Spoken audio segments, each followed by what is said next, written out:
Tariffs are topping headlines and the minds of most Canadians right now. I would say probably I've stopped spending money would be one thing.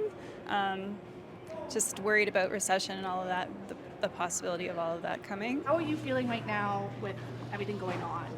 Um, I mean, it's scary how things are changing, absolutely. There's a lot of uncertainty with like how Canada and other nations are going to respond to the incoming tariffs and whether or not our response is then going to snowball into further tariffs.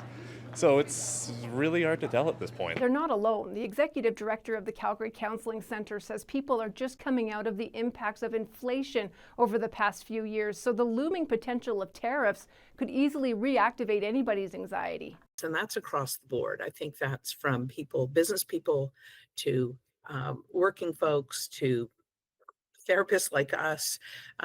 Everybody's wondering about what this means. 1,100 people requested their counseling services last month, a record amount for the month of January. The uncertainty being felt right now is reminiscent of how many felt during the pandemic. And she says one thing that isn't helping people's mental well-being is the overload of information coming from both sides of the border. Most Canadians have access to US news 24/7.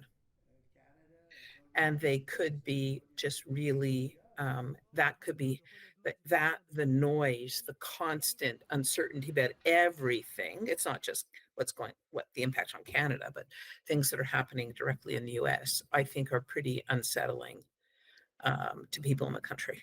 So how do you cope with the unsettled or anxious feelings and still stay informed? Babins Wagner says it comes down to balancing the importance of staying informed with mindfulness, cutting back on the hours of consuming information, spending time with friends or family, and reaching out for help when it gets to be too much. Terry Trembath, CBC News, Calgary.